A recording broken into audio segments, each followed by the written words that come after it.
ତରବଦା ଗ୍ରାମର ବାସିନ୍ଦା। ଆଜିର ବିଷୟ ହେଲା ଜଳଛତ୍ର ଉପରେ ବିଷୟ ଆଜି କୁହାଯାଉଛି। ଆରଦିଗିରି ବ୍ଲକ ପଞ୍ଚାୟତ ମଙ୍ଗରାଜପୁର ଗ୍ରାମ ତରାପଦା।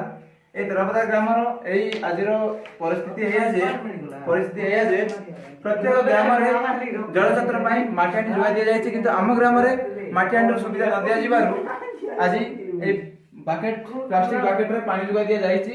କାରଣ ଏଥିରେ ଥଣ୍ଡା ବି ରହୁନି ପାଣି। ଯେତେବେଳେ ଲୋକମାନେ ବାହାରୁ ଆସନ୍ତି ଗରମରେ ବାହାରୁ ଆସନ୍ତି ପାଣି ପିଇବାକୁ ଚାହୁଁଛନ୍ତି, କିନ୍ତୁ ସେଇ ସମୟରେ ପାଣିଟା ଗରମ ଥାଉଛି କି ସେମାନେ ଆମର ଯେ କ'ଣ ଆମର ସରପଞ୍ଚ এই ଜଳଛତ୍ର ପାଇଁ ଆମ ତରାପଦା ଗ୍ରାମରେ କ'ଣ ମାଟି ହାଣ୍ଡି ଯୋଗାଇ ଦିଆଯାଇନି କି? ସେ ଦେଇନି କି? ଏହା ପ୍ରଶ୍ନ ରହିଛି ଯେ ଏଥିରେ କେବଳ ପ୍ଲାଷ୍ଟିକ ବାକେଟ ମାଧ୍ୟମରେ ପାଣି ଯୋଗାଇ ଦିଆଯାଉଛି। ନମସ୍କାର।